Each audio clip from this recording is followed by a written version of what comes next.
Arabian Mohammedan scholars especially keep on reminding us of the glorious and unrivaled achievements of Mohammedan Muslims.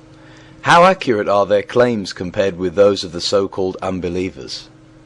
As we have amply and repeatedly demonstrated, that most of the claims of the followers of Muhammad regarding their lineage, their ancestry, their beliefs, their traditions, their conquests, and their achievements in general are based entirely on myths and lies that they concocted in the first place by rewriting history as most victors do, and then actually believe them to be true.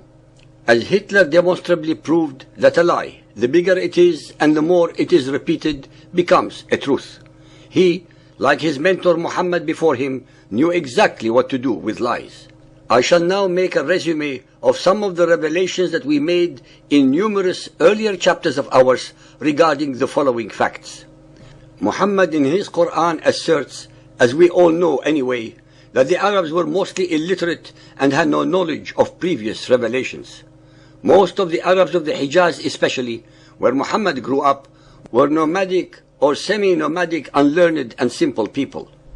We also know that no civilization can be produced by nomads, and there was none where Muhammad was born.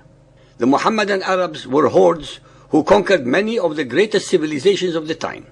The Sassanid Persian Zoroastrians, the Byzantine Christians, the Coptic Christian Egyptians, the Hindu Indians, etc. For the first 100 years, the Umayyad Arabs were more interested in the acquisition of plunder through the conquest of peoples, slaughter, subjugation, booty, and enslavement. They had absolutely nothing of value to contribute to the colonized peoples on 3 continents, Asia, Africa, and Europe. The architecture of their mosques and the administration of the expanding empire were achieved by the architects, artists, and bureaucrats of the subject nations, whether they converted to Mohammedan Islam or remained Christians, Zoroastrians, Hindus, or of the faith of the Jews. It was the Christians and Jews of the subject peoples of this new empire who translated to Arabic the legacies of the Greeks, Romans, Persians, and others, scientific, literary, and theological. It was upon these ancient and accumulated foundations of knowledge that the next stage of Mohammedan Islam took place under the Abbasids, who replaced the Umayyads everywhere except in Spain. Now that the empire was established, and there had been already several decades of translated knowledge, Mohammedan Muslims started building upon the ancient foundations new knowledge. I would like to refresh your memories about the fact that the greatest number of these scientists and literati were from among the conquered civilized peoples and not from pure Arabs. Also remember that these achievements, even in Andalusia, Spain, occurred under Mohammedan Muslim leaders who were more secular and not fundamentalist. That absolutely nothing of value can ever be produced in the abyss of fundamentalist Mohammedan Islam, as the Taliban of Afghanistan and others prove. There is absolutely no doubt that under the Mohammedan Empire, great achievements were made in the sciences and literature, but all these were arrived at when there was tolerance among the subject peoples, whereby Mohammedans, Christians, Jews, and Zoroastrians could work together in relative freedom and bring about these results. I must repeat again and again and again a self-evident fact that nonetheless escapes the attention of most people, whether so-called believers or unbelievers, that the Quran prohibits the Mohammedans from questioning any and all of its rulings, and those of Muhammad's Sunnah, as they are allegedly the words of Allah, that no human agency can or should ever tamper with. Based upon these rules, very few followers of Muhammad dared do otherwise, and most of those who did were butchered, imprisoned, or exiled.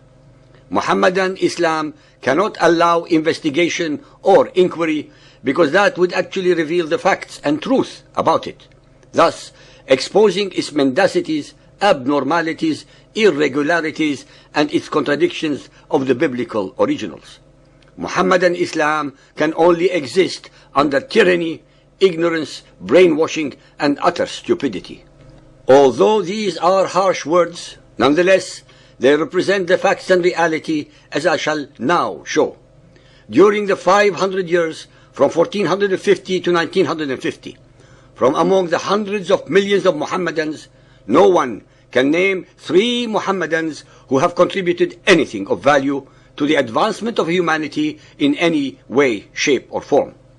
In the last 1400 years of history, from among the tens of millions of Mohammedans in the Arabian Peninsula, no one can name 3 Mohammedans who have contributed anything of value to the advancement of humanity in any way, shape, or form. From 1450 unto the present day, every single scientific, literary, and artistic invention and creation, in hundreds upon hundreds of the disciplines of knowledge, were and are being produced only by so-called unbelievers, Christians, Hindus, Chinese, Jews, and others. That the modern followers of Muhammad wear clothing, ride vehicles of transportation such as aeroplanes, ships, bicycles, and motorcycles, drink clean water, have electricity, have medicine and medical instruments, read books, wear shoes, even the making of needles, are entirely the product of the 80% of humanity whom they, with undeserved arrogance, derogatively and insolently call kuffar or unbelievers. That all of their 1.4 billion Mohammedans in about 55 illiberal states do not produce even 1 per 10,000 of the scientific papers that a democracy such as Israel does of 6 million people. That of the hundreds of millions of the followers of Muhammad, representing 20% of humanity, only 3 received the Nobel Prize for scientific achievements, while the denigrated Jews, the alleged descendants of apes, representing 20% of all Nobel Prize winners, although they are only 0.2% of the world population. I had to mention these statistics to show that the only logical and intelligent conclusions regarding such extreme anomalies in human achievements must reside in the fact that the followers of Muhammad as human beings are not born stupid and or ignorant, but that it is their cult belief system that indoctrinates them into being ignorant and unlearned.